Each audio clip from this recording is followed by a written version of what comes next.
following is a production of DallasCowboys.com and the Dallas Cowboys Football Club. How about them Cowboys?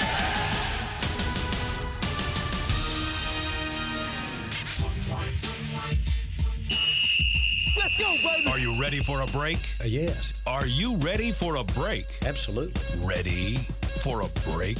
Yeah, and so much for that. It's time for The Break on DallasCowboys.com We were on the break. with Nick Eatman, David Hellman, Ambar Garcia, and Derek Eagleton. It is Tuesday, October 29th, 2019, Season 15, Episode number 71. Welcome to another edition of The Break. We are live from the SWBC Mortgage Studios at the Star. Following a bye week, Cowboys are getting ready for their next division opponent. Got the Giants coming up this Monday in New York.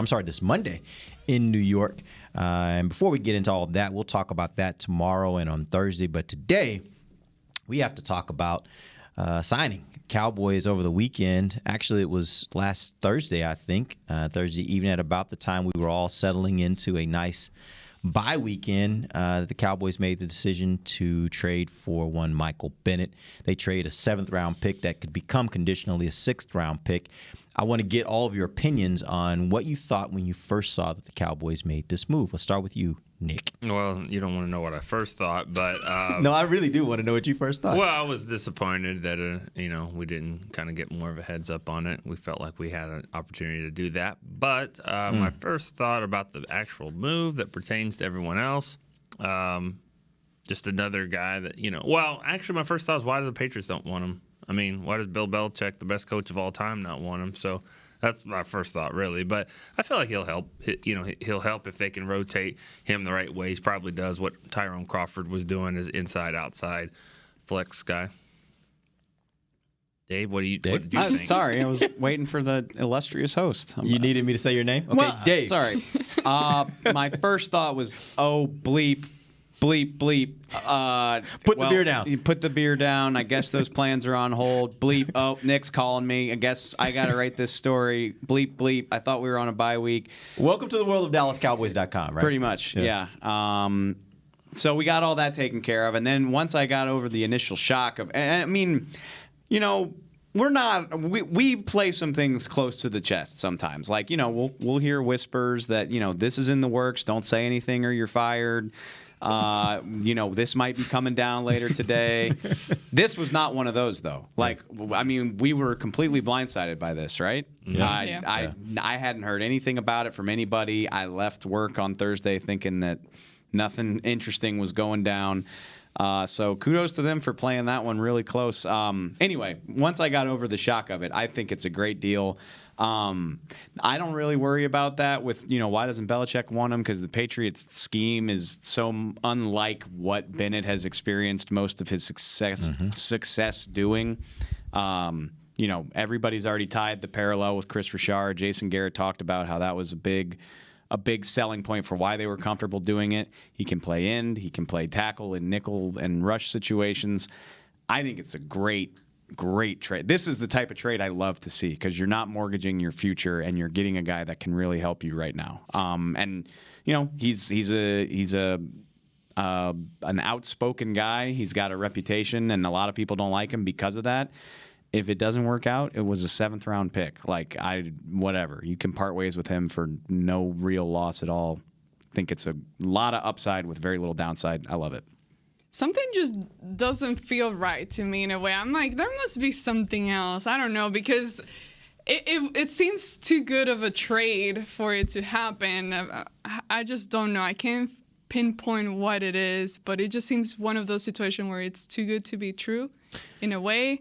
So I'm like, there has to be something that's up or wrong here. Or maybe disguise and all that will the Cowboys can plug him into the field in the line and him being effective for the Cowboys. I don't know. Well, I think the most important thing is that he was out of, really, I don't want to say out of position, but the Patriots were what the Patriots do is not necessarily what he does. They are not mostly in a 4-3 front. They're not mostly in a 4-down line front, right? And he's a defensive tackle / defensive end, which means that it makes it tough for him to get onto the field. Now, depending on how good or bad he is, I would venture to say he's not like a world beater. He's 33 years old, so there is a likelihood that he could be less of a player than he was the year before that. What I will say is 2018, this was a guy that had 9 sacks. Last year, and that same year, DeMarcus Lawrence led the Cowboys with 10.5 sacks. Next closest guy had 6 in Gregory. He's not here. So if you look at it from that standpoint, just what he was a year ago, this is a guy that would have had the second highest sack total on this team. That to me says, okay, I'll take a chance on the fact that he was just not a guy that could fit into what the Patriots are trying to do. And worst case scenario, he's not that good. You didn't lose anything. You gave up a 7th-round pick and maybe a 6th-round pick. How many times did he bounce around this year? He went before from the Patriots. He was with the Eagles. Yes, the he was with Eagles the Eagles. traded him to New England in the spring. Right. Before that, he was one of the mainstays on that Seattle defense. I would be more concerned about why the Eagles let him go than why the Patriots let him go. Because the Eagles do what the Cowboys do, and they decided, hey, we're ready to move on from him. So that, to me, would be more of a concern than the Patriots. But again, like I said, a guy that had 9.5 sacks a year ago, take that chance. Like, they didn't give up much to take that chance. It's not like his salary is that high, so go for it. Well, he's got some, he's got some baggage, I guess, and he's got some that might be an issue with the Cowboys. Now, I don't know if this has all been worked out. We were told the trade came together quick, so you wonder if questions about his stance on the anthem, his stance on Jason Witten, why he was suspended a game with an altercation with the coach for the Patriots. So, there are some issues here, and he's very, like Dave said, very outspoken. He's an author of a book, that's very outspoken, and it could be an issue if the leaders in the locker room and don't handle it, but. It's not like he hasn't been an effective player where he's been. And does he exactly fit what the Cowboys are going to be missing with Tyrone Crawford? If he plays like he's played, it's an upgrade. And I like Tyrone Crawford. And he does what Crawford upgrade. does, but he's better at it, in my opinion. Yeah, he's better at it. That's in a perfect world. Yeah, I call that an upgrade. And I don't think Michael Bennett has had the as good of pass rushers around him as he'll have here with Quinn and D-Law. And even Hyder, it's nothing against what the Seahawks did back then, because obviously they won a Super Bowl. They were great defense.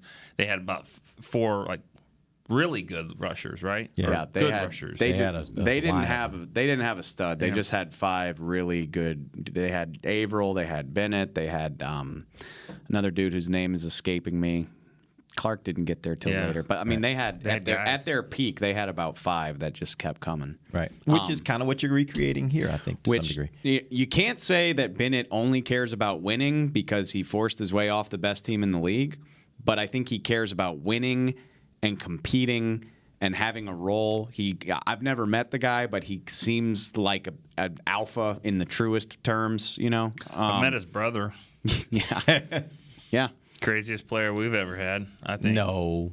You think? AB was the craziest player we've ever had. Don't call Anthony Brown like that. You mean Antonio Bryant? Antonio Bryant, yes. Antonio Bryant, was crazy. What other guy just stands on the sideline and all of a sudden just does a backflip just because? He's just standing there and does a backflip. He's had a good conversation and then he with just keeps himself. going. I'm kind of, he's up there, though. Marty B is up there. I never dealt with Marty B, but I'm kind of surprised to hear that when I've heard some stories about Ratliff. I've heard some stories about Marion Barber. There's much crazier guys than him.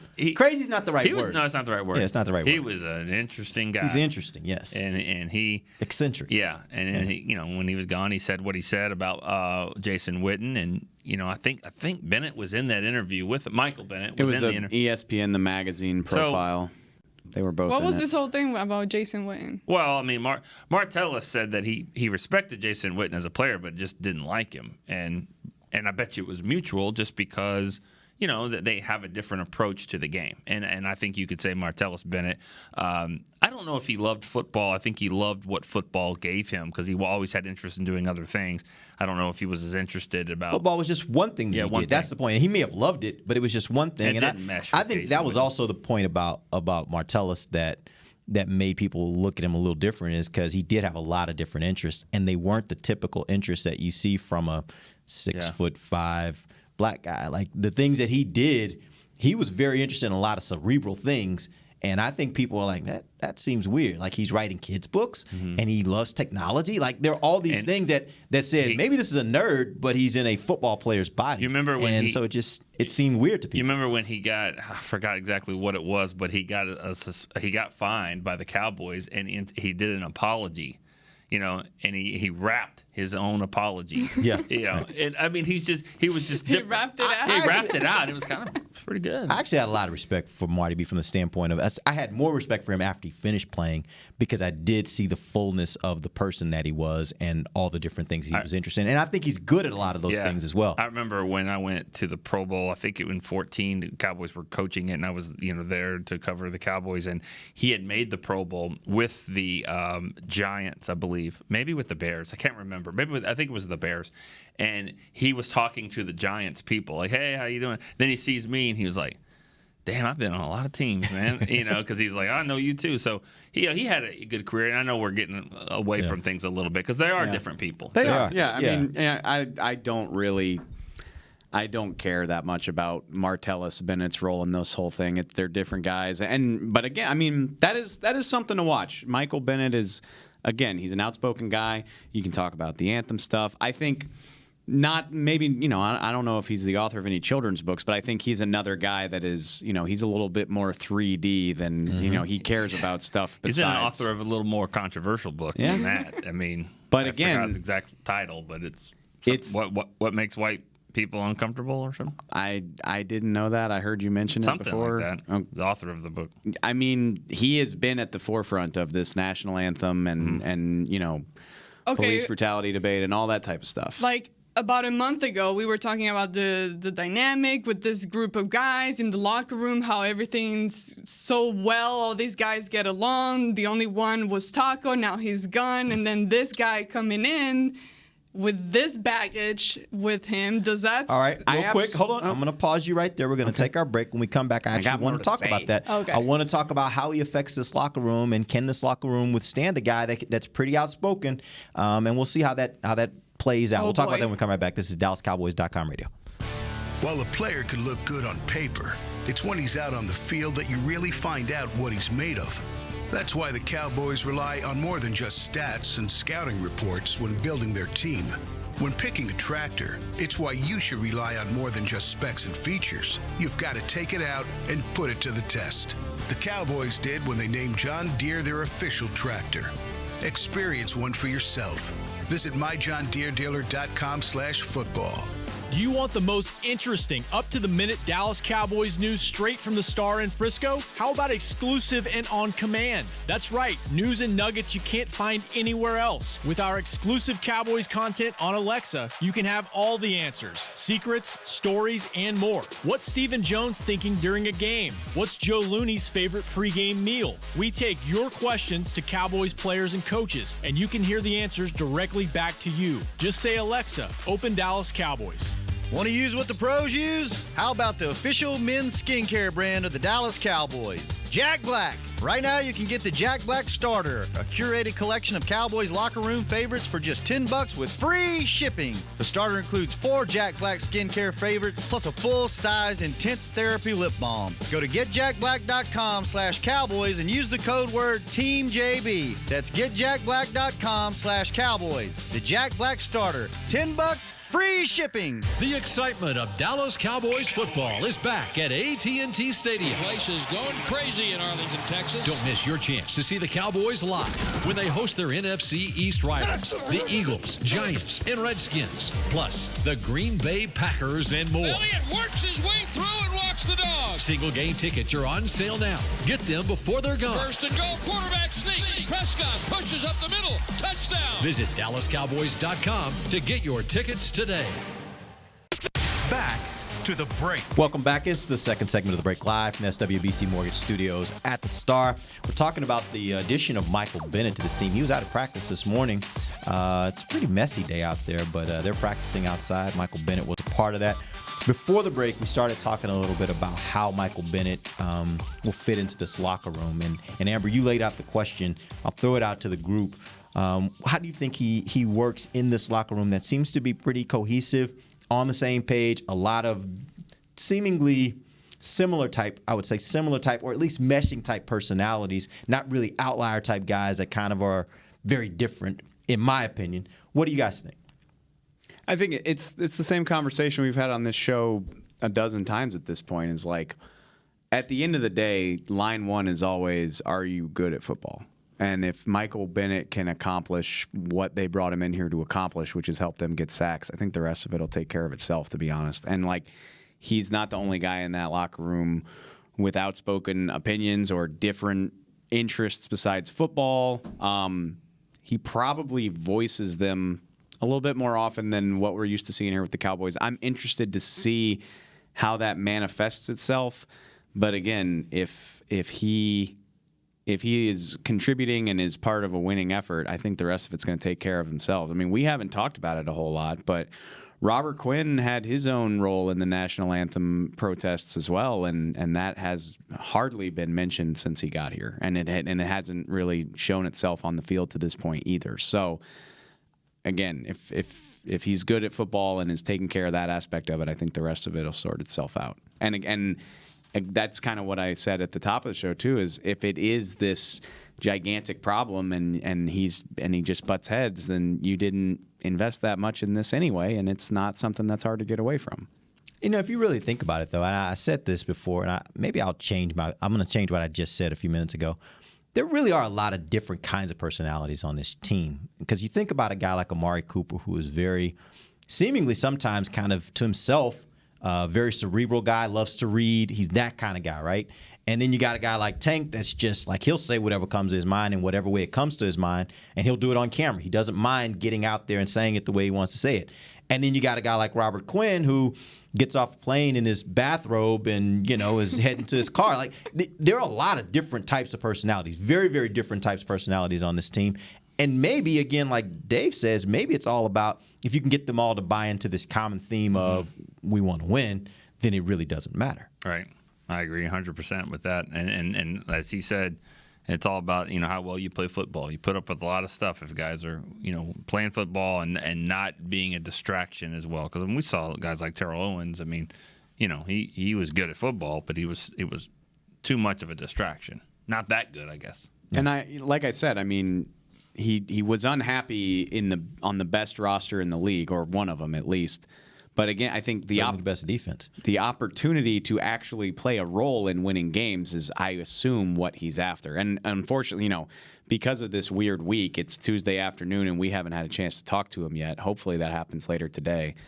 But I don't know. I tend to think, and maybe these will be famous last words, but I think it's much ado about nothing. I don't remember anything about him being this colossal headache while he was in Philadelphia, not during the season last year at least. And which Seattle was a whole different animal. That whole team, it's amazing that they juggled the amount of personalities that they had in Seattle for as long as they did anyway. And it just tore itself apart at some point. It was almost like you could just see it at some point. It just got to the point where it just seemed like everything was just tearing apart.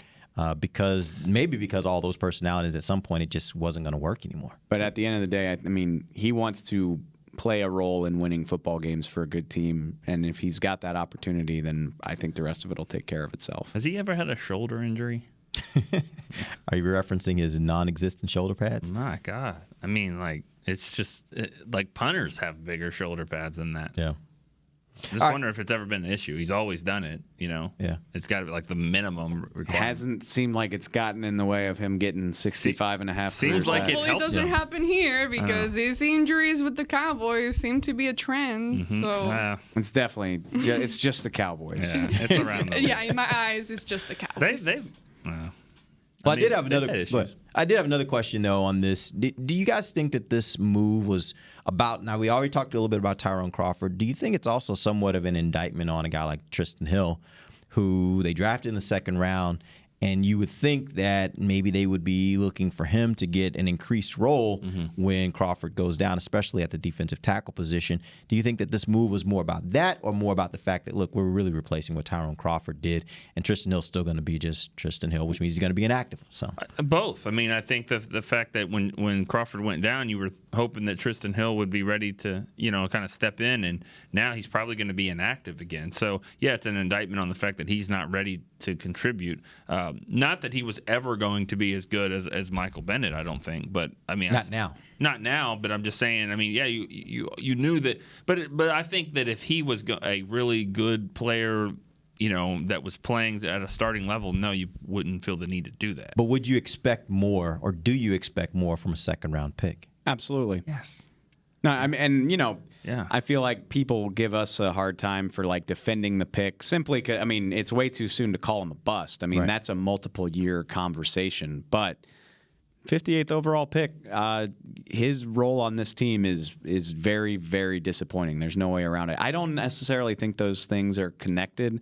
I applaud the Cowboys because, again, this is the exact type of trade that I love to see, where you're like, how can we aggressively make this team better without mortgaging something like a first-round pick? Like the Coop, they're not, in 2 years, nobody's going to be like, oh, my God, they don't have that 7th-round pick. What are we going to do? Like nobody's approaching it that way. So I applaud them for finding a smart way to be aggressive.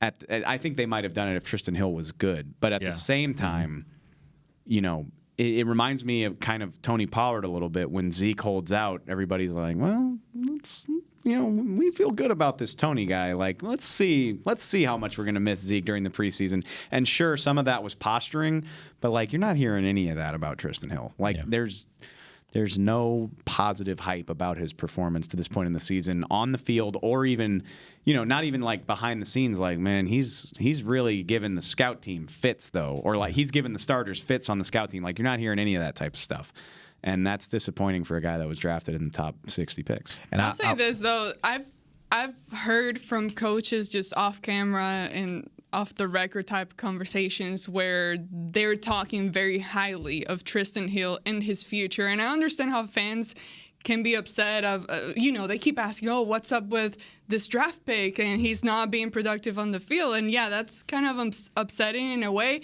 But at the same time, you got to look at the future and what he can develop into. This guy, I've seen a lot of potential from him, even just watching him at practice, training camp, and what he's done.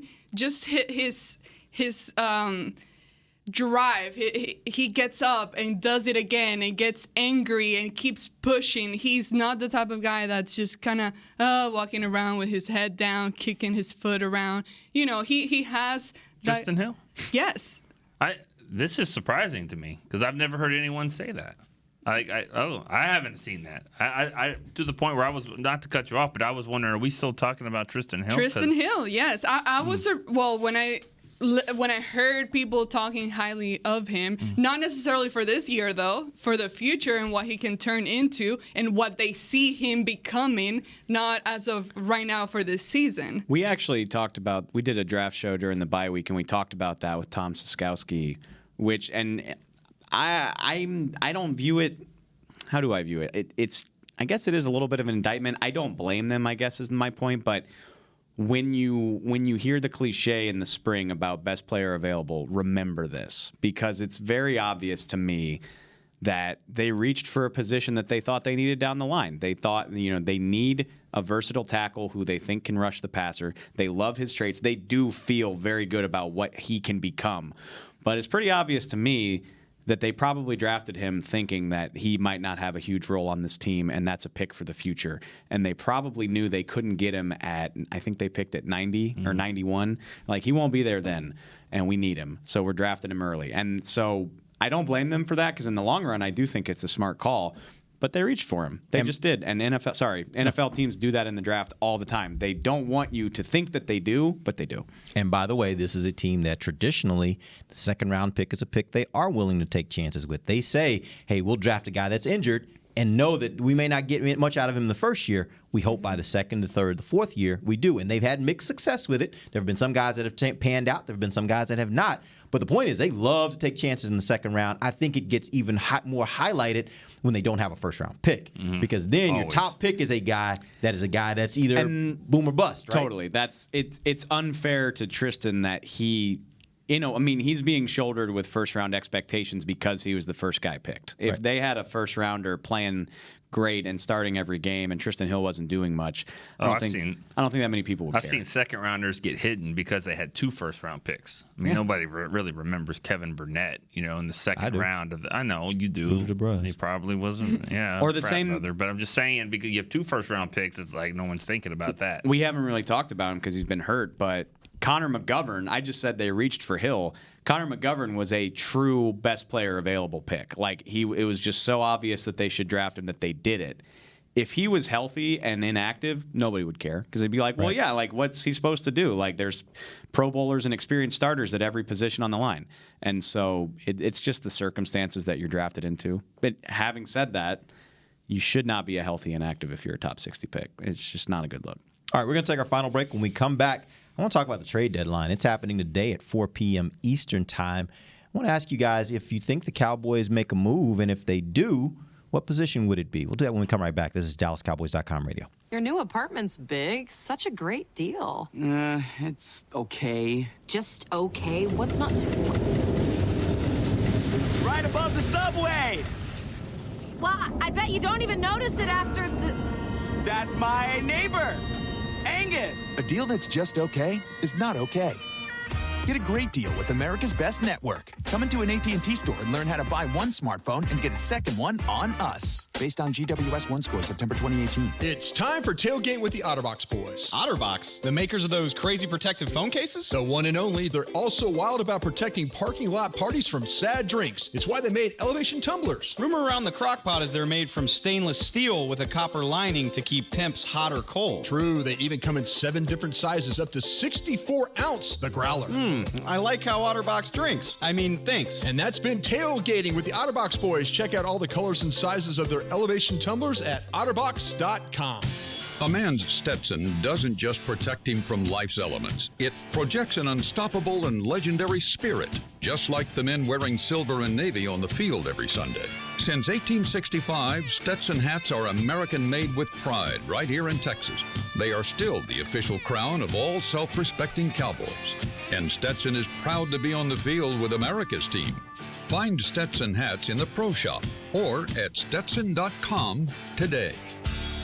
Star Sports Tours is the only official fan travel partner of the Dallas Cowboys, offering exclusive game weekend travel packages with sideline access and photo ops with current players, alumni, and cheerleaders. That's not all, though. You'll get to talk X's and O's with Senior Director of Player Personnel Will McClay, and of course with yours truly, me, Brian Broaddus. You can trust the official fan travel partner of the Dallas Cowboys, and with us, you'll travel like a pro. Visit cowboystravel.com to book your travel package today.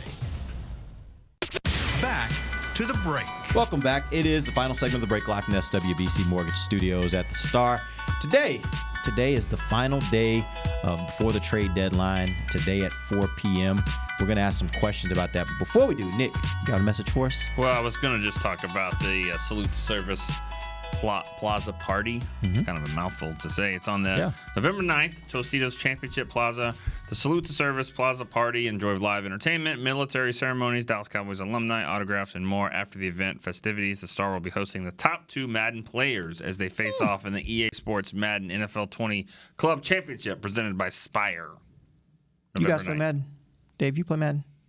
I dabble. I was actually, at the risk of sounding like an old man, it's so complex now. There's all these skills and the player cards, and you got to upgrade your players, and I just want to press the buttons and zone out. Madden one time. Sean Alexander was on the cover. You're kidding. Really? Yeah. I remembered you playing back in the day. Nah, not that one. I like the college game a lot. Oh, that's what it was. You like the college game. You can play college football on this year's copy. I got a copy of it. They let you. What? We're getting into the weeds here, but you can play the college football playoff as one of 8 teams. Amber, you play? No. Nice and concise. She's like, back to the Cowboys. I played it a couple of times. Back to the Cowboys. Good. All right. Yeah. All right. Let's. The question I asked you guys before the break was about the trade deadline. Today, Jerry Jones was asked about that. Asked whether they'd still be out in that market. He says, "We're always looking. We're giving it thought. To that end, anything is possible." That all being said, and knowing how everything transpired so quickly last Thursday, to none of us expected. If the Cowboys were to make a move today, what position do you think? Safety. Better be safety. Well, I didn't even let me get that out. Safety. No, safety. Very clear. Is there any other position? Because I made a case before we went on the air that I thought if you can get yourself a blocking tight end, I'd be willing to give up a 7th round, 6th round pick, something like that, to get myself a Speaking of blocking tight end. Giving up, are you ready to give up on Dalton Schultz as a player? Okay, then yeah. I mean, if you told me I could have a really good blocking tight end that I could pair with Blake Jarwin and Jason Witten, I'm willing to say, okay, I'm willing to call that a move forward. Because that's pretty significant, a 4th round pick in middle of his second year. I will keep saying the same thing that I've been saying, and I'm sorry if it goes against the constantly try to improve your roster, but like I'm just not touching that until Jason Witten retires. I mean, like, again. And you know, I don't know off the top of my head what his snap count is, but he's going to command a certain snap count. It's going to be high. You want to develop Blake Jarwin. I get that. I get what you're saying. Like, yeah, that would be nice to have, but I'll just worry about it when Jason Witten finally calls it a career. Have you seen any developing from Dalton Schultz? I know he hasn't gotten many chances, but still. But again, like, okay, so you're going to trade away an asset for a guy who's going to get similarly few chances? Well, but if he's blocking on the goal line down there, I mean, he could be better than what you have here. Let's just throw Jumbo Joe out there instead. Hey, I'm all in on that. And me and Nick talked about that last week, too. I'd be all in on that. But it was after that I think it was the last game. What if he caught a touchdown? No. What? No, what? Jumbo Joe? What if he caught No, we're not saying get rid of him. We're saying put him use out him there. as a third Use him as your third tight end in those I'm type like, situations. what? No, not at all. We're trying we want to get him out. We're trying to get him in the end zone. Get him in the field. We want him playing. His touchdown dance would be legendary. Break the internet, right? Oh man. I just like I said, it doesn't jive. Basically, I'm sitting here saying I know it's not good enough, and I'm still not going to do anything about it. It's just whatever. Like the minute Jason Witten decided to come out of retirement, I like that position just went into a holding pattern. It just is what it is. I just think right now when you look around the NFC, I think the Cowboys are in a really interesting spot because if they really want, in my opinion, if they really want an opportunity to be able to get to the Super Bowl, they may have to go and push all the chips in. And what I mean by that is they got to go and get that one player that can get them over the hump. I mean, if that's what we're talking about, then we're not talking about a blocking tight end. You're right. We know what we're talking about. A guy who happens to live or come from a town right down the street here in DFW. You know what we're talking about. I know exactly what we're talking about. But that's the kind of, to me, when you look at these teams, like we were talking at lunch yesterday. Thomas? No. I just want to throw that out there. He's from Beaumont, which is nowhere near. Close to Houston. No, I mean, you look at this team and you look at teams like the Packers, you look at teams like the Saints, you look at the 49ers. There are some teams up there right now that maybe Michael Thomas is the guy that gets you over the hump. Maybe he is. Maybe that gives you the kind of pass rush you feel. I'm sorry, Michael Bennett. I was like, we're getting Michael Thomas? Let's go. I messed that up really bad. Wow. No, Michael Bennett. But maybe Michael Bennett is that kind of guy that can get you over the hump. I look back at those New York Giants teams that won the Super Bowl, and in both instances, it was because their defensive front was so stout, they were able to get a pass rush, and that's how they were able to beat the Patriots twice. Maybe he's that kind of guy and can still give you that kind of pass rush. But if he's not, then I think you have to look at this and say, if you really want to compete this year for a championship, you might have to go all in, and that might mean, and this is the question for you guys, are you willing to give up another first-round pick to go and get an over-the-top type player? Well, if I know, and they did a good job last year with foresight to go, okay, there's not a lot of receivers or whatever. So in next year's draft and go ahead and get Amari Cooper, if they can kind of do something similar and go, all right, we're going to be somewhere between 16 and 25 or who knows. But is there going to be a game-changing safety there? Because you need a safety. You need to draft a safety, and Jeff Heath is unrestricted, and they got to move on and get better at safety anyway. So maybe that's. It would be hard to trade your first-round pick 2 years in a row and be successful at it. But you're getting a wide receiver who is 24 years old who will be here for 8 to 10 years, and if you did you maybe would get a safety in the same boat.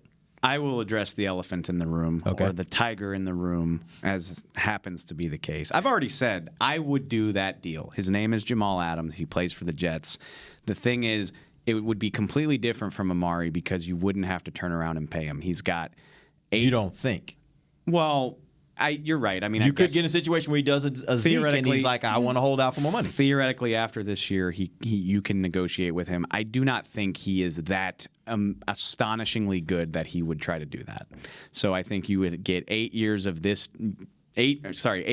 this year, one more very cheap rookie year, and then he's does still. He have a 5th-year option? Yes, he does. He's a top 10 pick. Yeah. And so you could get a safety at the 16 to 25 range. Derwin James was drafted in that range. But why not just go get a guy who's drafted top 5 in his draft class, who would love to be here? The problem is, and I'm not trying to get people excited because I think the price at the end of the day. I think it would cost you more than a first-round pick. I agree with that. Because it's not just that he's a good player, it's that he's got all those years remaining. You're talking about a young piece, and that's why, the Jets aren't trying to ship off this disgruntled veteran who doesn't have a future there. They want him to be a core piece of what they're trying to build. So they have to get the one to replace him plus something else that makes it valuable because he is better than a first-round pick right now because you know what you're getting. And he's a commodity that already exists, right? The guys on 105.3 The Fan asked me about this, and I was like, I would bet you any amount of money the Cowboys have inquired about this. Like, they're not dumb. It's just, are they willing to pay the price? And in a world where Jalen Ramsey fetches 2 firsts and a 4th, I don't know if Jamal Adams is worth that, but he's certainly worth a lot. And I just don't know if they're willing to pull the trigger on that. And to lose a first-round pick, I think it was clear after you cut Dez and didn't have anybody that could help. I mean, you had to get a receiver next year. You knew that. Do they feel like they have to get a safety? No, they don't think like that. Other positions, like let's say Witten doesn't come back, you might need to get a tight end in that range. You might need to get a cornerback if Byron Jones doesn't come back, and you might need to get that anyways, knowing that Cheeto and Jordan will be in the last year of their deal. So there's other positions that you could say we will probably need to do that. And tackle. I said that when the Giants traded defensive end. I mean, Robert Quinn's a free agent. Robert Quinn's a free agent for sure. I said that about Leonard Williams yesterday. The Giants traded for him for a 3rd and a 5th. And that's all well and good. That's a cheap price. But the problem is, much like Cooper last year, you got to turn right back around and pay him. He doesn't even have an option year. He's done after this. So, hope for the Giants' sake, I hope they're re-signing him. I'm sure they have the cap space to do it. But the Cowboys, you look at it, you're like, okay, we can afford to pay all these guys. But at some point, we got to have draft capital to replace the guys we can't afford. Your Damian Wilsons, your Byron Joneses, your... I'm going back a couple years, but Anthony Hitchens, you need draft picks to replace the guys that you can't afford to pay. The core players that are just kind of right. You got your big money guys. We all know who they are, but then you need draft picks to replenish the rest of your roster and do it cheaply. So how many trades can you afford to make? That's if the Jets would give up Jamal Adams just a one for the player, bring it on all day. But if I'm all of a sudden packaging 3 picks across 2 different drafts, and 2 of them are, I can't give up 2 1s. No. I could do a 1 and a 3. It's easy to say go get him, Jerry. What are you doing? But what's the price? And at some point you have to draw a line. I would do a 1 and a 2 only if the 2 is the next year. I would do that. I would do 2020 first and a 2021 second. That's hard. So because you got all these guys whose contracts are about to be over, and next year this team might look very different than what it does now. Do you not want to just finally finish going all in this year and make it happen? See, that's kind of my point. Is I kind of go the route of I think they've got a lot of great parts right now, and I don't know what it's going to look like next year when you have some of these unknowns, right? Yeah.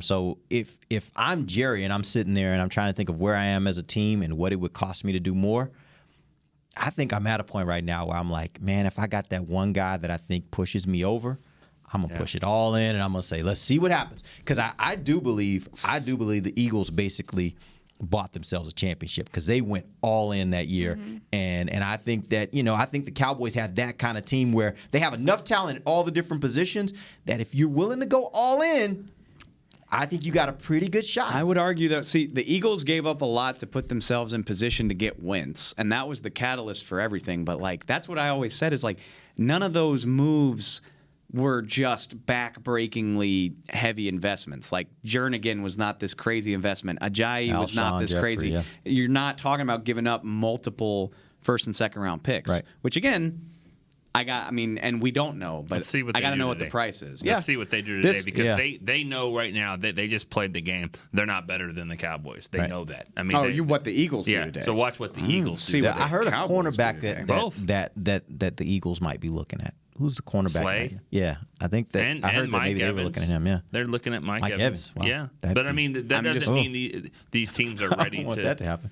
I'm bummed at how poorly this segment is going to age because in 2 hours and 45 minutes, it'll all be over. Yeah. But I love that about the NFL right now. I love that trade deadline is now matters because for many years it did not. I will say this, and you read Jerry's quote from the fan. I don't know if they're going to do anything, but there's way more smoke than normal that they're interested in adding somebody. Like Jerry said today, he's like, we've got stuff in the mill. He was like, we're considering things. I was like, are you? Okay. I like it. And he said over the weekend, they donated $1 million to DISD, which was really cool. Yep. He said at that event, safety is something that we're interested in. And so I'm like, Jerry's trying to give us a roadmap. I don't know if we're going to get there, but it's way more smoke than we're used to hearing around this time of year. And honestly, I don't know a lot of other safeties around the league that I would think are worthy of coming in and immediately jumping in and being better, like much better. The guy in